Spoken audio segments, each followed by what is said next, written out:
La vraie valeur du baiser. Dans la relation amoureuse, le baiser sur la bouche ou French kiss a une valeur fondamentale. Il marque en effet le début de la relation amoureuse, le consentement mutuel à l'union.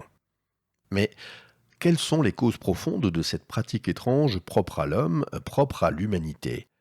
En partant du principe que tout comportement qui se conserve plusieurs générations est obligatoirement positif pour le groupe, la nature éliminant d'office ce qui est négatif ou inutile, le baiser profond qui est pratiqué par tous les amants sur tous les continents est visiblement une pratique aussi vieille que l'humanité, donc utile à la survie de l'humanité. La question est, mais quelle est son utilité? La réponse est si simple qu'elle en devient merveilleuse de logique. Que fait un couple après s'être embrassé?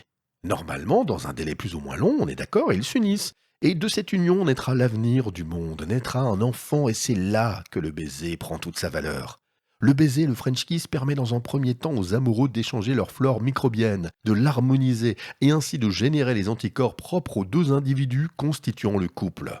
Cet échange microbien ne se limite bien sûr pas seulement au baiser. Le couple dans ses relations sexuelles se touche, se lèche et se suce toutes les parties intimes. Et fellation, cunilingus et anulingus ne sont pas des jeux sans réelle fonction biologique, mais ils permettent d'échanger des germes, des bactéries pour harmoniser la flore microbienne et générer tous les anticorps pour y résister. Ces échanges microbiens n'ont qu'une seule fonction: harmoniser la résistance de la mère aux microbes du père, pour, quand elle sera enceinte, transférer au fœtus les anticorps et la résistance aux microbes que porte le père, augmentant ainsi les chances de survie de l'enfant qui sera confronté d'une façon permanente à la présence du père, mais aussi bien sûr à ces microbes.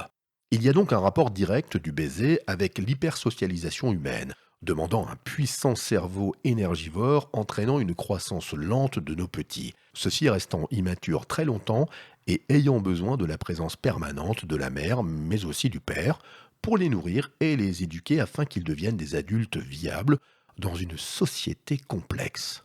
Maintenant que vous savez ça, quand vous verrez au printemps des amoureux enlacés s'embrassant avec passion, vous saurez qu'inconsciemment, ils ne font que préparer bébé à sa confrontation microbienne, à sa confrontation au monde, et que notre sexualité si étrange, basée sur des préliminaires de léchage ou des finitions buccales, n'a d'autre cause que l'harmonisation de la flore microbienne des amants.